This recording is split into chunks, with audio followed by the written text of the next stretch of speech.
Hello friends, ഞാൻ doctor Abhiram. ഏകദേശം ഒരു 30 വർഷം മുന്നേയൊക്കെ ഒരു 60 വയസ്സിന് മുകളിൽ പ്രായമുള്ളവർക്ക് കണ്ടിരുന്ന പല അസുഖങ്ങളും, അതിൽ കൂടുതലും ലൈഫ് സ്റ്റൈൽ അസുഖങ്ങളെന്ന് പറയാം.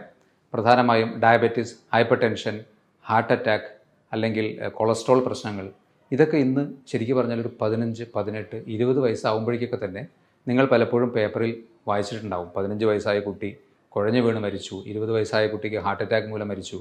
ഇതൊക്കെ ഇന്ന് വളരെ കോമൺ ആണ്. പ്രധാന കാരണം നമ്മുടെ ലൈഫ് സ്റ്റൈലിലുള്ള ചേഞ്ചസ് തന്നെയാണ്.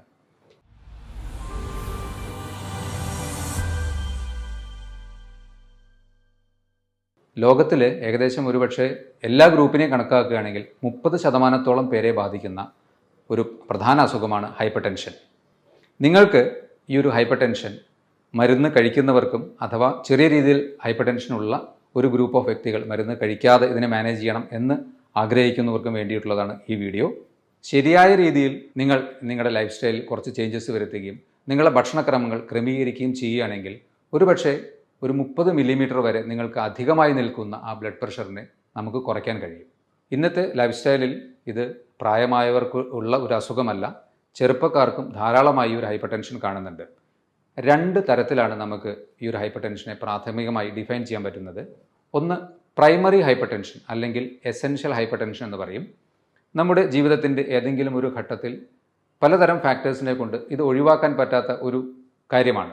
ഏജ് റിലേറ്റഡ് ആയിട്ടൊക്കെ സാധാരണ ഏവർക്കും വരാവുന്ന ചെറിയൊരു പ്രഷർ വേരിയേഷൻ, ഇതാണ് പ്രൈമറി ഹൈപ്പർ ടെൻഷൻ അല്ലെങ്കിൽ എസെൻഷ്യൽ ഹൈപ്പർ ടെൻഷൻ.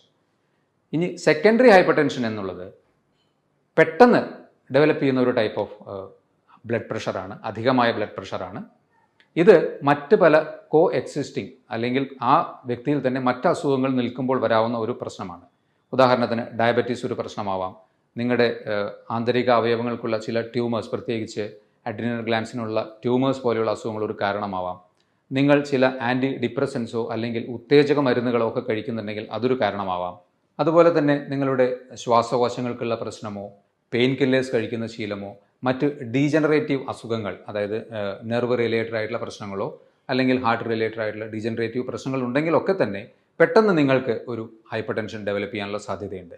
ഇതാണ് സെക്കൻഡറി ഹൈപ്പർ ടെൻഷൻ. ഇതിൽ തന്നെ ചിലത് മോഡിഫയബിൾ ആണ്, അതായത് നമുക്ക് ചില മാർഗങ്ങൾ ഒന്ന് ശ്രദ്ധിച്ചു കഴിഞ്ഞാൽ നിങ്ങൾക്ക് നല്ലതുപോലെ നിങ്ങളുടെ ബ്ലഡ് പ്രഷറിനെ, കൂടി നിൽക്കുന്ന ബ്ലഡ് പ്രഷറിനെ കുറയ്ക്കാൻ കഴിയും. ആ ഒരു ഗ്രൂപ്പിനെ പറ്റിയാണ് ഞാൻ കൂടുതൽ സ്ട്രെസ് ചെയ്ത് ഇന്ന് പറയുന്നത്. എന്നാൽ വേറൊരു ഗ്രൂപ്പ് നോൺ മോഡിഫയബിൾ ആണ്. പ്രത്യേകിച്ച് ഏജ് റിലേറ്റഡ് ആയിട്ടുള്ള ഒരു ഹൈപ്പർ ടെൻഷൻ ആണെങ്കിലോ അല്ലെങ്കിൽ ജെനറ്റിക് പ്രെഡിസ്പോസിഷൻ, നിങ്ങൾക്ക് ഫാമിലിയിൽ അത്രയും ഒരു ടെൻഡൻസി ഉള്ള ഒരു വ്യക്തിയാണെങ്കിൽ അതിലൊക്കെ നമുക്ക് വ്യത്യാസം വരുത്താവുന്നതിന് ഒരു പരിധിയുണ്ട്. എന്നാൽ ഈ മോഡിഫയബിൾ ബ്ലഡ് പ്രഷർ തീർച്ചയായിട്ടും നിങ്ങൾ ശ്രദ്ധിക്കുകയാണെങ്കിൽ നിങ്ങൾക്കൊരു പക്ഷേ മരുന്നില്ലാതെ മുന്നോട്ട് പോകാൻ കഴിയും. ഒരു കാര്യം ആദ്യമേ പറയട്ടെ, നിങ്ങൾ ഓൾറെഡി ഹൈപ്പർ ടെൻഷന് വേണ്ടി മെഡിസിൻസ് കഴിച്ചുകൊണ്ടിരിക്കുന്ന ഒരു വ്യക്തിയാണെങ്കിൽ ഈ പറയുന്ന മാർഗ്ഗങ്ങൾ നിങ്ങൾ സ്വീകരിക്കാൻ തയ്യാറാണെങ്കിൽ, ശ്രമിച്ചു നോക്കുന്നുണ്ടെങ്കിൽ തീർച്ചയായും ഡോക്ടറുടെ നിർദ്ദേശത്തോടെ കൃത്യമായ മോണിറ്ററിങ്ങിലൂടെ വേണം ആ മരുന്ന് കുറയ്ക്കാനോ അല്ലെങ്കിൽ അതുപോലെയുള്ള കാര്യങ്ങളിലേക്ക് നീങ്ങാനോ. അത് തീർച്ചയായും ശ്രദ്ധിക്കണം. അല്ലാതെ നിങ്ങളുടെ ഇഷ്ടപ്രകാരം അത് നിർത്താൻ പാടില്ല. ഈ പറയുന്ന കാര്യങ്ങൾ കൃത്യമായി ചെയ്തു നോക്കുക. അതിൽ നിന്ന് നിങ്ങൾക്ക് തീർച്ചയായും കുറവ് കിട്ടും, അത് ഉറപ്പാണ്. ആ കുറവ് കിട്ടുന്നതിനനുസരിച്ചിട്ട് ഡോക്ടറുടെ നിർദ്ദേശപ്രകാരം ബാക്കി പ്രൊസീജിയേഴ്സിലേക്ക് പോകാം. ഓക്കെ, ഈ മോഡിഫയബിൾ ഫാക്ടേഴ്സ്, ബ്ലഡ് പ്രഷറിനെ നിയന്ത്രിക്കാനുള്ള മോഡിഫയബിൾ ഫാക്ടേഴ്സിനെ പരിശോധിക്കുകയാണെങ്കിൽ ഏറ്റവും കോമൺ ആയിട്ട് നിങ്ങൾക്ക് എല്ലാവർക്കും അറിയുന്ന കാര്യം തന്നെയാണ് അമിതമായ ഉപ്പിൻ്റെ ഉപയോഗം. അതുപോലെ തന്നെ പൊട്ടാസ്യത്തിൻ്റെ കുറവ് ഇൻടേക്കും. ഇത് രണ്ടും പ്രധാന കാരണങ്ങളാണ്. ഇനി നിങ്ങൾക്ക് അധികമായി സ്ട്രെസ്സുള്ളൊരു വ്യക്തിയാണെങ്കിൽ, നിങ്ങൾക്ക് അമിത ഭാരമുണ്ടെങ്കിൽ, നിങ്ങൾ ആൽക്കഹോൾ അല്ലെങ്കിൽ സ്മോക്കിംഗ് അത്തരത്തിലുള്ള അഡിക്ഷൻസ് ഉള്ളൊരു വ്യക്തിയാണെങ്കിൽ, നിങ്ങൾ അമിതമായി മരുന്നുകൾ ഉപയോഗിക്കുന്ന ഒരു വ്യക്തിയാണെങ്കിൽ, അതുപോലെ ലാക്ക് ഓഫ് എക്സസൈസ് പ്രധാന കാരണമാണ്. നിങ്ങൾ ശരിക്കും പറഞ്ഞാൽ ഏതൊരവസരത്തിലും കുറച്ചെങ്കിലും നിങ്ങൾക്കൊരു സമയം കിട്ടുമ്പോൾ ഒരു മൂവ് അറൗണ്ട് ചെയ്യാൻ പറ്റുമെങ്കിൽ എപ്പോഴും അത് ചെയ്തുകൊണ്ടിരിക്കുക. ഇപ്പോൾ പറയപ്പെടുന്നത് sitting is the current smoking എന്നുള്ളതാണ്. അധിക നേരം ഇരിക്കുന്നത് ഒരുപക്ഷെ സ്മോക്കിങ്ങിനേക്കാൾ കൂടുതൽ നിങ്ങൾക്ക് ദോഷം ചെയ്യുന്നു. ഇത് പലരും ആലോചിക്കാത്തൊരു കാര്യമാണ്. എല്ലാവരും റിലാക്സ്ഡ് ആയിട്ട് വീട്ടിൽ നിന്ന് നേരെ വണ്ടികളിൽ കയറുന്നു, ഓഫീസിൽ നിന്നും വീണ്ടും ചെയറിലിരിക്കുന്നു. ഈ ഒരു മോഡ് തീർച്ചയായിട്ടും മാറ്റണം. നിങ്ങൾക്ക് ഒരു 5-10 മിനിറ്റ് കിട്ടുമ്പോൾ കുറച്ചെങ്കിലും എഴുന്നേറ്റ് നടക്കാൻ നിങ്ങൾ തീർച്ചയായിട്ടും ശ്രദ്ധിക്കുക. ഇതൊക്കെയാണ് മോഡിഫയബിൾ അല്ലെങ്കിൽ നിങ്ങൾക്ക് വ്യത്യാസങ്ങൾ വരുത്തി ബ്ലഡ് പ്രഷർ കുറയ്ക്കാൻ സഹായിക്കുന്ന ഘടകങ്ങൾ. ഇനി അതിൻ്റെ ഡീറ്റെയിൽസിലേക്ക് പോകാം. എങ്ങനെ നിങ്ങൾക്ക് നിങ്ങളുടെ ബ്ലഡ് പ്രഷർ ഒരു പക്ഷേ ഒരു 30 മില്ലിമീറ്റർ വരെ കുറയ്ക്കാൻ സഹായിക്കുമെന്ന് നോക്കാം. പ്രധാനമായി ഏതൊരു വ്യക്തിയും പ്രഷർ കൂടിയെന്നറിഞ്ഞാൽ ആദ്യം ചെയ്യുന്നത് ഉപ്പ് കുറയ്ക്കണം എന്നുള്ള ഒരു ചിന്ത മനസ്സിലേക്ക് വരുന്നു. ഡോക്ടറും അത് തന്നെ പറയുന്നു. ശരി തന്നെയാണ്. എന്നാൽ ആവറേജ് ഒരു വ്യക്തിക്ക് വേണ്ട സോഡിയത്തിൻ്റെ അളവ് ഏകദേശം 2 മുതൽ 2.5 ഗ്രാം വരെയാണ്. എന്നാൽ ഒരു ആവറേജ് ഇന്ത്യൻ കഴിക്കുന്ന സ്റ്റാറ്റിസ്റ്റിക്സ് പ്രകാരം കണ്ടുപിടിക്കപ്പെട്ടിട്ടുള്ളത് 8 മുതൽ 12 ഗ്രാം വരെ ഉപ്പാണ്. ഒന്ന് ആലോചിച്ച് നോക്കൂ, ഏകദേശം 4-5 ഇരട്ടിയാണ് നമ്മൾ കഴിക്കുന്നത്. അപ്പോൾ എല്ലാവരും വിചാരിക്കും, ഞാൻ ഡോക്ടർ പറഞ്ഞതുപോലെ കറികളെല്ലാം ഉപ്പ് കുറച്ചിട്ടുണ്ടല്ലോ, അല്ലെങ്കിൽ ഉപ്പ് ഉൾപ്പെട്ട ഡയറക്റ്റായിട്ടുള്ള മറ്റ് സ്നാക്സ് ഒന്നും കഴിക്കുന്നില്ലല്ലോ. ശരിയായിരിക്കാം. പക്ഷേ നിങ്ങൾ അറിയാതെ നിങ്ങളുടെ ശരീരത്തിനുള്ളിൽ ചെല്ലുന്ന ഉപ്പിൻ്റെ ചില സോഴ്സസ് ഞാൻ പറയാം. ഫോർ എക്സാമ്പിൾ, നിങ്ങൾ ഹൈപ്പർ ടെൻഷൻ മാത്രമേ ഉള്ളൂ, ഡയബറ്റീസ് ഇല്ലാത്തൊരു വ്യക്തിയാണെന്ന് വിചാരിക്കുക. നിങ്ങൾക്ക് തീർച്ചയായിട്ടും ബ്രെഡ് കഴിക്കാമല്ലോ. ബ്രേക്ക്ഫാസ്റ്റിന് നിങ്ങൾ 5-8 പീസ് ബ്രെഡ് കഴിച്ചു എന്ന് വിചാരിക്കുക. അതുപോലെ തന്നെ മറ്റൊരു അവസരത്തിൽ സ്നാക്സ് ആയിട്ട് ബിസ്ക്കറ്റോ അല്ലെങ്കിൽ പാക്കറ്റിൽ ഉൾപ്പെട്ട വലിയ ഉപ്പില്ല എന്ന് തോന്നുന്ന എന്തെങ്കിലും ഒരു സ്നാക്സ് നിങ്ങൾ കഴിച്ചു എന്ന് വിചാരിക്കുക. ഇതിൻ്റെയൊക്കെ പുറത്ത് എഴുതിയിരിക്കുന്ന ഇൻഗ്രീഡിയൻസ് നിങ്ങൾ എപ്പോഴെങ്കിലും വായിച്ചു നോക്കിയിട്ടുണ്ടോ? എല്ലാത്തിലും ഒരു ടേസ്റ്റ് മേക്കറായിട്ട് മെയിൻ ഇൻഗ്രീഡിയൻറ്റ് സോൾട്ട് തന്നെയാണ്. ഒരു ബ്രെഡ് പ്ലസ് അതിൻ്റെ കൂടെ ബട്ടർ കഴിച്ചു, അത് സോൾട്ടഡ് ബട്ടർ ആണെങ്കിൽ നിങ്ങളറിയാതെ അത്രയും ഉപ്പ് നിങ്ങളുടെ ഉള്ളിൽ ചെന്നു. നമ്മളൊരു പാർക്കിലോ അല്ലെങ്കിൽ ഈവനിങ് ഒരു ബീച്ചിലൊക്കെ പോകുമ്പോൾ വളരെ നിരുപദ്രവകരം എന്ന് കരുതുന്ന ഹൈപ്പർ ടെൻഷനുള്ള ഒരു വ്യക്തിക്കാണ് ഞാൻ പറയുന്നത്, നിലക്കടല വാങ്ങി കഴിക്കുന്നു.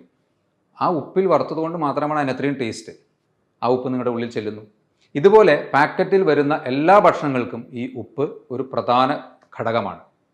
അതുപോലെ തന്നെ നിങ്ങൾ ഒരു ഹോസ്റ്റലിൽ താമസിക്കുന്ന വ്യക്തിയോ അല്ലെങ്കിൽ അത്യാവശ്യത്തിന് പുറമേ നിന്ന് ഭക്ഷണം ഹോട്ടലിൽ നിന്ന് വാങ്ങി കഴിക്കുന്ന ഒരു വ്യക്തിയാണെങ്കിൽ ഉറപ്പിച്ചോളൂ, നിങ്ങൾ വീട്ടിലിടുന്നതിൻ്റെ ഇരട്ടി ഉപ്പ് അതിലുണ്ടാവും. കാരണം ആ ഒരു ടേസ്റ്റിന് ആ ഒരു ഉപ്പ് മെയിൻ ഒരു ടേസ്റ്റ് മേക്കറാണ്. അതുകൊണ്ട് പുറമേ നിന്നുള്ള ഭക്ഷണം മാക്സിമം ഒഴിവാക്കുക. ഇത്തരത്തിൽ നിങ്ങൾ അറിയാതെ ഉള്ളിൽ ചെല്ലാൻ സാധ്യതയുള്ള ഉപ്പിൻ്റെ അളവ് മാക്സിമം കുറയ്ക്കുക. ഇതുപോലെ ആവറേജ് ഹൈപ്പർ ടെൻഷനുള്ള ഒരു വ്യക്തി ഏകദേശം 8 ഗ്രാമോളം ഉപ്പ് ഉള്ളിൽ ചെല്ലുന്നുണ്ട് എന്ന് കരുതുക. ആ വ്യക്തിക്ക് 1 ഗ്രാം ഉപ്പ് കുറയ്ക്കാനായാൽ ബ്ലഡ് പ്രഷർ 5 മില്ലിമീറ്ററോളം കുറയും. അതാണ് അതിൻ്റെ യാഥാർത്ഥ്യം. അപ്പോൾ അതുകൊണ്ട് ഉപ്പ് നിങ്ങൾ മാക്സിമം ഇത്തരത്തിലുള്ള സോഴ്സുകളിൽ നിന്ന് മാക്സിമം കുറയ്ക്കാൻ ശ്രമിക്കുക. ഇതിൻ്റെ കൂടെ ഉപ്പിനെ കൗണ്ടർ ചെയ്യുന്ന വേറൊരു എലമെൻ്റാണ് പൊട്ടാസ്യം. ഇത് ശരിക്കും ഒരു വ്യക്തിക്ക് പെർ ഡേ വേണ്ടത് 4 മുതൽ 4.5 ഗ്രാമാണ്. എന്നാൽ നമ്മൾ ഏതൊരു വ്യക്തിയും പൊട്ടാസ്യം കഴിക്കുന്നത് വളരെ കുറവും ഉപ്പ് കഴിക്കുന്നത് വളരെ കൂടുതലുമാണ്. പൊട്ടാസ്യത്തിൻ്റെ മാക്സിമം ഇൻടേക്ക് ഒരു ആവറേജ് സ്റ്റാറ്റിസ്റ്റിക്സിൽ 1-2 ഗ്രാമാണ്. അപ്പോൾ നിങ്ങൾ പൊട്ടാസ്യത്തിൻ്റെ അളവ് കൂട്ടുക. അതിന് ഏറ്റവും സിംപിളസ്റ്റ് ആയിട്ടുള്ള ഒരു സോഴ്സ് നേന്ത്രപ്പഴം കഴിക്കുക എന്നുള്ളതാണ്. അത് മാത്രം കഴിച്ചാൽ തന്നെ 1-2 നേന്ത്രപ്പഴം, ഒരു മീഡിയം സൈസ് നേന്ത്രപ്പഴം നിങ്ങൾ കഴിക്കുകയാണെങ്കിൽ 420 മില്ലിഗ്രാമോളം പൊട്ടാസ്യം അതിൽ നിന്ന് നിങ്ങൾക്ക് കിട്ടും. 1-2 നേന്ത്രപ്പഴം കഴിക്കാൻ പറ്റിയാൽ അതിൽ തന്നെ ഈ ഉപ്പിൻ്റെ എഫക്റ്റിനെ കൗണ്ടർ ചെയ്യാനുള്ള പൊട്ടാസ്യം നമുക്കായി. അങ്ങനെ ചെയ്യുകയാണെങ്കിൽ നിങ്ങൾക്ക് വീണ്ടും 4-5 മില്ലിമീറ്റർ മെർക്കുറി ഓഫ് പ്രഷർ കുറയ്ക്കാൻ കഴിയും.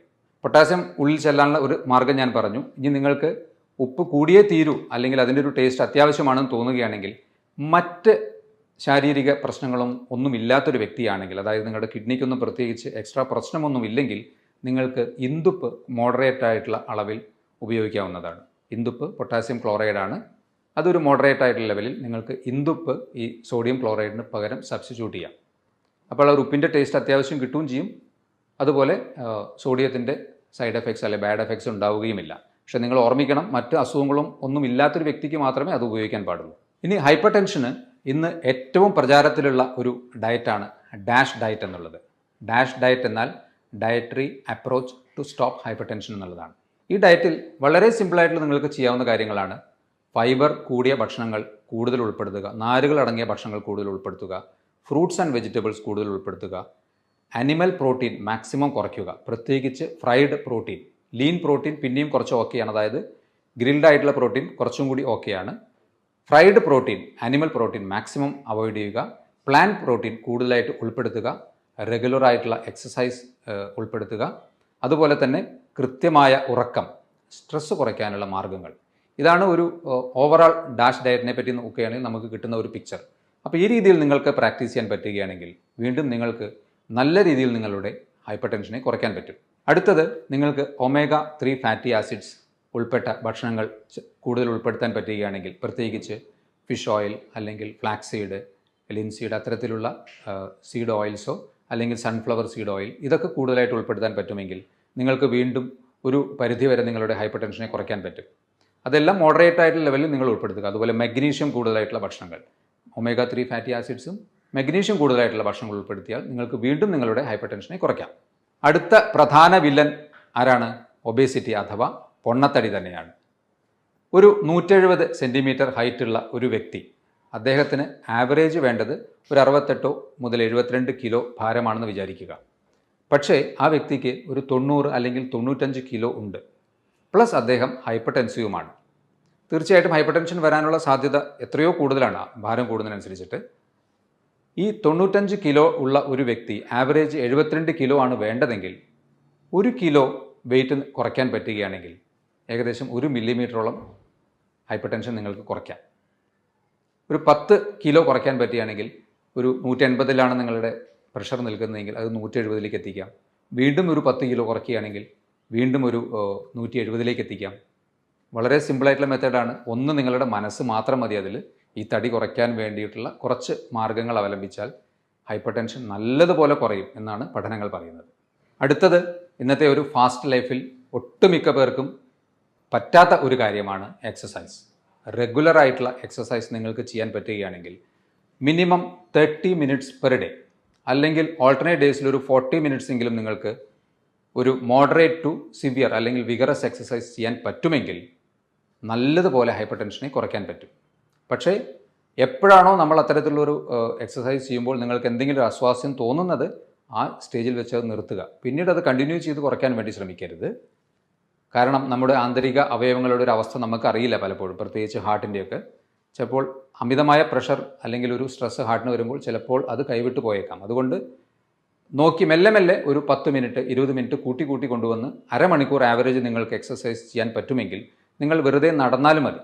സിമ്പിളായിട്ടുള്ള നടത്തമോ അല്ലെങ്കിൽ മറ്റ് ജോഗിങ് പോലെയുള്ളതോ അല്ലെങ്കിൽ യോഗ പോലെയുള്ള പ്രാക്ടീസസോ ഇതൊക്കെ നിങ്ങൾക്ക് പ്രാക്ടീസ് ചെയ്യാം. ആവറേജ് ഒരു 30 മിനിറ്റ്സ് നിങ്ങൾക്ക് ഇതിനു വേണ്ടി റെഗുലറായിട്ട് നീക്കി വയ്ക്കാൻ പറ്റുമെങ്കിൽ തീർച്ചയായും നിങ്ങളുടെ ബ്ലഡ് പ്രഷർ അധികമായി നിൽക്കുന്നത് നല്ലതുപോലെ കുറയും. കൃത്യമായ ഉറക്കം എല്ലാ അവയവങ്ങൾക്കും ഒരു റിലാക്സേഷൻ ഇൻക്ലൂഡിങ് മൈൻഡിന് കിട്ടാൻ വേണ്ടി ആവറേജ് ഒരു 7 മുതൽ 8 മണിക്കൂർ കൃത്യമായിട്ടുള്ള ഉറക്കം നിങ്ങൾക്ക് കിട്ടണം. രാത്രി നിങ്ങൾക്ക് ഉറങ്ങാൻ കുറച്ച് സമയം കുറവുണ്ടെങ്കിൽ അത് പകൽ കുറച്ച് സമയമെങ്കിലും ഉറങ്ങി അതിനെ കോമ്പൻസേറ്റ് ചെയ്യുക. അത് കൃത്യമായ ഉറക്കം കിട്ടിയാലും ഹൈപ്പർ ടെൻഷൻ കുറയും.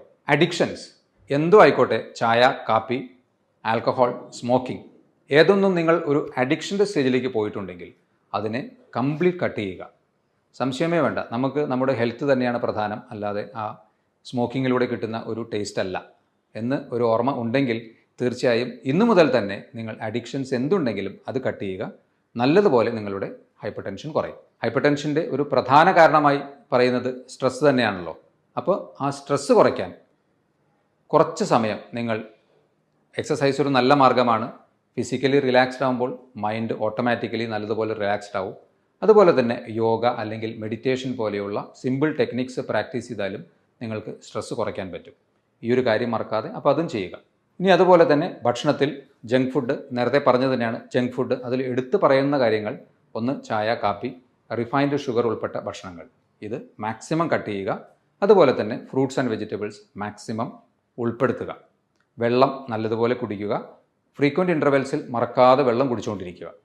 ഇത്രയും കാര്യങ്ങൾ ജനറലായിട്ട് ചെയ്തു കഴിഞ്ഞാൽ ഉറപ്പാണ് നിങ്ങളുടെ ബ്ലഡ് പ്രഷർ ഏകദേശം ഒരു 20 മുതൽ 30 മില്ലിമീറ്റർ വരെ കുറയുമെന്നുള്ളത്. കൂടി നിൽക്കുന്ന ഒരു വ്യക്തിക്ക് ഇത് പരീക്ഷിച്ച് നോക്കാവുന്നതാണ്, തീർച്ചയായിട്ടും കുറയും. ഹൈപ്പർ ടെൻഷനുള്ള ഒട്ടനവധി വ്യക്തികൾക്ക് ഇത്രയും ഇൻഫർമേഷൻസ് തീർച്ചയായും യൂസ്ഫുൾ ആയിരിക്കും. ഇതുപോലെ മറ്റൊരു ഹെൽത്ത് ടോപ്പിക്കുമായി വീണ്ടും കാണാം. ബൈ.